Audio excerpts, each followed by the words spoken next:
Good morning students. हम history में first lesson कर रहे थे।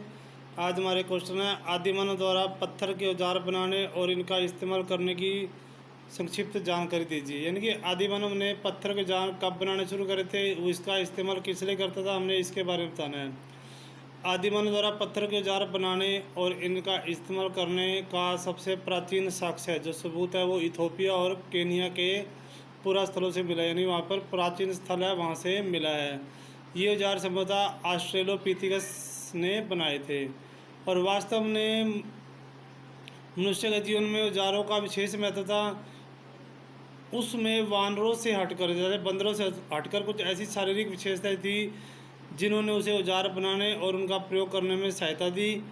और उसकी सबसे पहली विशेषता तो ये थी कि हाथों का कुशलतापूर्वक प्रयोग। पहले 4 पैरों पर चलता था, अब 2 पैरों पर चलने लगा, और 2 पैर थे वो हाथों के लिए यूज होने लगे। इसके अतिरिक्त उसमें खतरों से अधिक स्मरण शक्ति और जटिल संज्ञानात्मक कौशल भी था। हमारा नेक्स्ट क्वेश्चन लगभग 35,000 साल पहले और उसके बाद आदिमानव की जीवन शैली में होने वाले परिवर्तन बताने हैं। लगभग 35,000 साल पहले और उसके बाद आदिमानव जीवन में कई परिवर्तन आए। सबसे पहले उसने फेंक कर मारने वाले भालों और तीर कमान जैसे नए औजार बना लिए कि जो दूर से फेंके जा सके। इससे जानवरों को मारने तरीके में सुधार हुआ। दूसरा, अब मांस को साफ करके खाया जाने लगा। उसमें हड्डियां निकाल दी जाती थी और फिर उसे सुखाकर हल्का सेक कर सुरक्षित भी रख दिया जाता था, और ताकि सुरक्षित मांस को बाद में खाया जा सके। तीसरा, सुमूरदार जानवरों को पकड़ा जाने लगा और उनके रोएदार खाल का कपड़े की तरह प्रयोग किया जाने लगा। उनकी खाल को कपड़े की तरह यूज किया जाने लगा।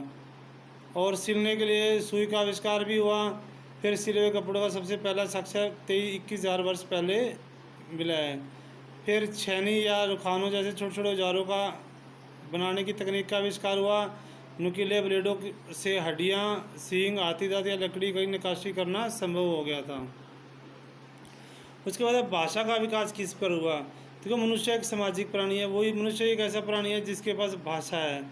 भाषा के विकास के विषय में भी कई प्रकार के मत हैं।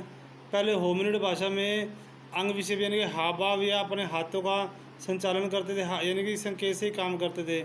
फिर उच्चारित अथवा बोली जाने वाली भाषा में सबसे पहले गाने या गुनगुनाने जैसे मौखिक या शाब्दिक शब्दों का प्रयोग हुआ।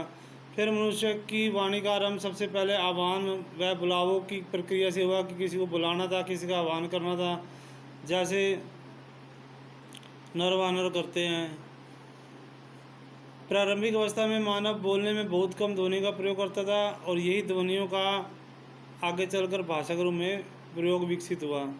फिर है उच्चारित अथवा बोली जाने वाली भाषा की उत्पत्ति कब हुई, यानी जो हम भाषा बोलते थे उसका जन्म कैसे हुआ।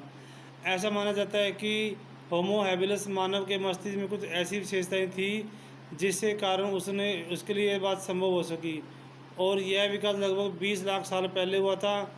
मस्तिष्क में जैसे परिवर्तन आए, उसके अतिरिक्त स्वर तंत्र का भी विकास हुआ, और यह विकास लगभग 20,000 साल पहले हुआ था।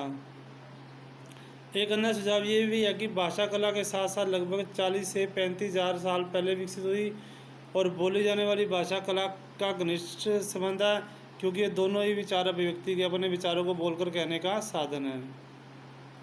फ्रांस तथा स्पेन की किन गुफाओं में जानवरों की चित्रकारी पाई गई है, और ये चित्रकारी क्यों की गई थी, इसके बारे में क्या बताया गया है। फ्रांस में स्थित लेस्काक्स तथा सोवे की गुफाओं और स्पेन में स्थित अल्टामिरा की गुफाओं में जानवरों के चित्रकारी पाई गई है। ये 30,000 से 12,000 साल पहले बनाई गई थी। इसमें गोरों यानी कि जंगली बैलों, घोड़ों, पहाड़ी बकरियों, हिरणों, मेमनों, विशालकाय जानवरों जैसे गैंडा, शेरों, भालू जैसे लकड़बग्गा आदि जानवरों के चित्र इसमें शामिल हैं।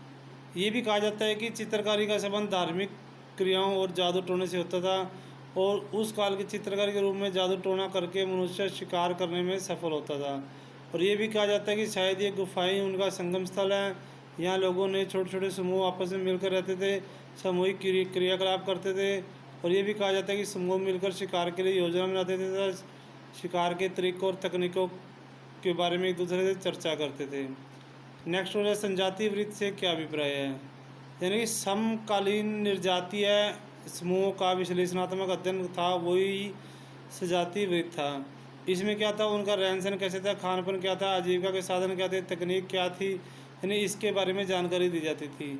इसके अलावा इन समूह में स्त्री पुरुषों की भूमिका बड़ी, राजनीतिक संस्थाओं और सामाजिक रूढ़ियों की जानकारी प्राप्त होती है और उस पर कर्मकांड रीति रिवाजों का भी यहाँ पर अध्ययन किया जाता है। आज आपने यही क्वेश्चन करने हैं, इनको अपनी कॉपी में राइट करना और लर्न करना है। ओके।